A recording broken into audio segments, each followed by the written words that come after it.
आपके लिए मैं फिर से एक हॉरर स्टोरी लेके आ गई हूँ।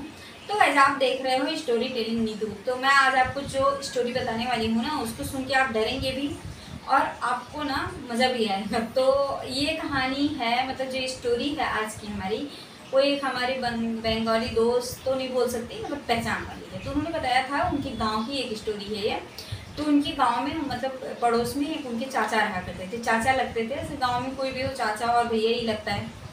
तो उनका मतलब अंकल थे।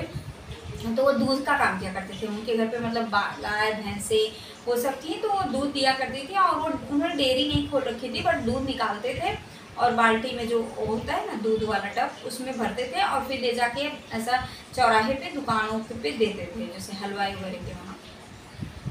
तो उनका डेली का ये काम था। तो सुबह भी जाते थे और शाम को भी जाते थे। तो जब वो जाते थे ना, तो जब वो अपने गांव से मतलब चौराहे तक जाते थे, यानी कि जब उनके गांव का जो चौराहा हुआ करता था बाजार, वहाँ के बीच में ना एक छोटा सा जंगल, मतलब एक बोलते हैं ना बाग झाड़ वाड़ टाइप का था। जंगल तो नहीं बोल सकते, बहुत बड़ा जंगल नहीं था, पर जंगल टाइप का ही एरिया था। अच्छा, वो जब जाते हैं और डेली वो आते हैं, एक दिन क्या हुआ कि शाम को वो आ रहे थे दूध, मतलब वहाँ पे उन्होंने अपना दे दिया, हलवाई वगैरह किया। इसके बाद से वो आ रहे थे। जब वो आ रहे थे तो उनको ना बहुत तेज़ से सूसू लगी। तो वो सोचे कि कहाँ करूँ सूसू। फिर उन्होंने एक पेड़ देखा पतला सा और वहीं पे वो सूसू कर लिए। अब वो आए घर। उसके बाद से क्या होता है, घर आए तो एकदम नॉर्मल, ठीक है, सब अच्छा है।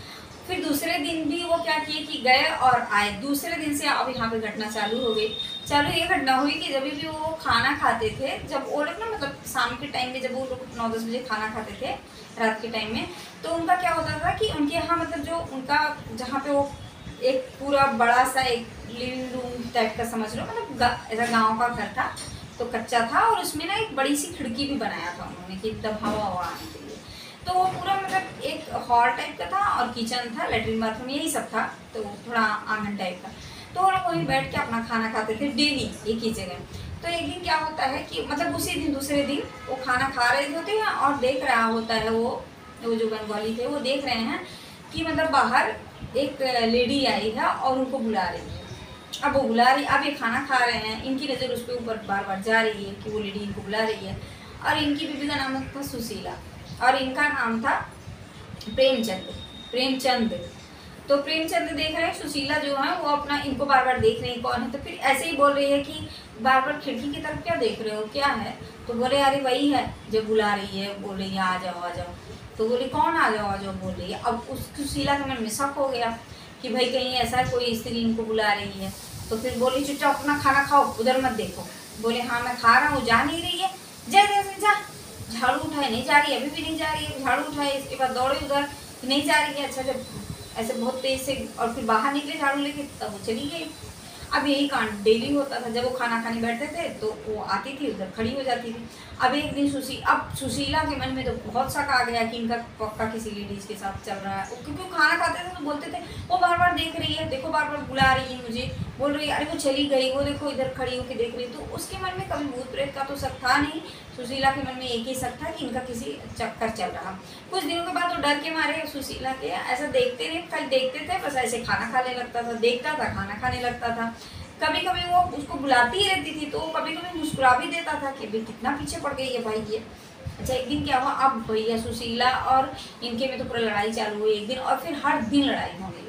वो बोलती थी कि तुम्हारा जरूर किसी औरत के साथ चक्कर है। अब वो एकदम डिस्टर्ब होने लगा। पहले तो हंसी मजाक में ले रहा था और बाद में एकदम से डिस्टर्ब होने लगा।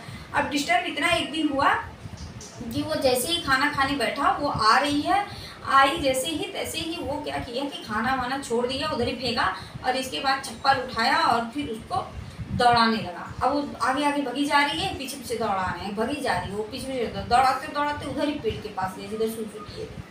लंबा था काफ़ी, मतलब 1.5-2 किलोमीटर था। अब अंदर जाके, अब वहाँ पे जाके वहीं पेड़ के पास वो पता नहीं कहाँ चली गई। तो जब वो ये देखा कि वो पता नहीं कहाँ चली गई, तो बोला पतला सा पेड़ किधर चली गई। तो फिर अब उसको थोड़ा सा शक हुआ कि शायद कहीं कुछ दिक्कत तो नहीं है। फिर आया अपनी बीवी से बोला, लेकिन बीवी मानने को ही रेडी नहीं थी। बोलती थी फालतू की बकवास करके ना खाली बार ये सब अपने को अच्छा मत साबित करो, तुम गलत हो, तुम्हारा किसी औरत के साथ चक्कर है, तो मैं पक्का सबसे अब शिकायत तुम्हारी करनी शुरू कर दूंगी। अच्छा, फिर दूसरे दिन भी यही कांड हुआ। दूसरे दिन भी एक मुकद्दर उठाया और दौड़ा के गया, फिर वहीं पे वो ध्यान दिया कि इस बार आगे जाती कहाँ, मैं ये देखूंगा। तो वो एकदम स्पीड में भागा और वो भी एकदम स्पीड में भागी, दोनों भागे और फिर जाके देख रहा तो पेड़ के अंदर ही वो घुस गई। तो उसको एकदम स्पष्ट हो गया। फिर अपनी बीवी को कैसे कैसे रोगा के मनाया, तो जाके वो तांत्रिक को दिखाए। तो तांत्रिक ने बोला कि भाई तूने एक दिन उसी पेड़ के नीचे सुसु किया था और उसी पेड़ के नीचे उसका कभी एक्सीडेंट हो गया था। तो वो लेडी है, वो कोई ऐसी तुम्हारी सौतन नहीं है, नहीं तुम परेशान हो इतना, ठीक है मैं दे देता हूँ जंत्र, सब ठीक हो जाएगा। इसके बाद था फिर जंत्र मंत्र बना के दिए, कुछ पूजा पाठ करवाए, तब से वो स्त्री पीछा छोड़ दी। तो यही आज मज़ेदार कहानी थी ये। और फिर मिलते हैं नेक्स्ट वीडियो में आपके लिए ऐसी मस्त कहानी लेके। तब कहानी नहीं, सच्ची स्टोरी लेके। चैनल को सब्सक्राइब कर लो यार, लाइक कर देना अगर अच्छा लगा। बाय, राधे कृष्ण।